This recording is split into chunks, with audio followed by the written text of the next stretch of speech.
Hello everyone, welcome back to my channel চন্দ্রিমার রোজনামচা। সকলকে জানাই মঙ্গলবারের শুভ সকাল। আজ সকাল সকাল চলে এসেছি সোজা আমার বাগানে আপনাদের একটু ফুল গাছগুলিকে দেখাতে।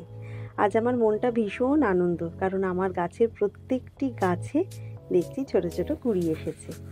আমার বাগানে প্রায় 9-10 রকমের জবা গাছ আছে, আর রয়েছে কিছু সাদা ফুলের গাছ। প্রত্যেকটি গাছে দেখছি গাছ ভর্তি কুড়ি এসেছে। যে গাছগুলিকে আমি সারা বছর নিজে হাতে যত্ন করি, সেই গাছগুলিতে যখন দেখি কুড়িতে ভরে উঠেছে, সত্যি মনটা ভীষণ আনন্দে ভরে ওঠে। আর সেই আনন্দই আজকে আপনাদের সাথে শেয়ার করে নিলাম। দেখেছেন জবা গাছের কুড়ি, প্রত্যেকটি জবা গাছেই কুড়ি এসেছে। কোনোটি লাল, কোনোটি গোলাপি, কোনোটি চন্দন কালারের, কোনোটি হলুদ কালারের, কোনোটি সাদা কালারের। যখন কুড়ি থেকে যখন ফুল হবে তখনও আপনাদেরকে একটু করে দেখাবো।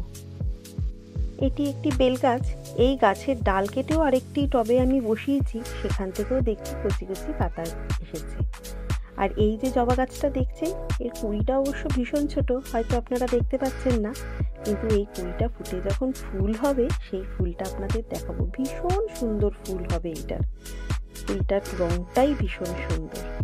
আর এই যে এই গাছটি হলো আমার লক্ষ্মী জবা গাছ। গাছটির নামও যেমন লক্ষ্মী, গাছটিও ভীষণ লক্ষ্মী। সারা বছর এই গাছটি আমাকে প্রচুর ফুল দেয়। সারা গাছে ছোট ছোট কুড়িতে ভর্তি। আজও পেয়েছি 3খানা জবা ফুল। নিজের গাছের ফুল যখন ঠাকুরের পায়ে দিই তখন ভীষণ মনটা ভালো লাগে। যতই বাজার থেকে ফুল কিনি না কেন, নিজের হাতে তৈরি গাছের ফুল ঠাকুরের পায়ে দেওয়ার আনন্দটাই যেন আলাদা। আরও বিভিন্ন ধরনের গাছ আছে, রয়েছে গোলাপ গাছ, বেল ফুলের গাছ, ওদিকে টগর ফুলের গাছ, থোকা টগর, চায়না টগর। প্রত্যেকটা গাছে কুড়িতে ভরে গেছে। যখন ফুল হবে তখন এত ভালো লাগবে।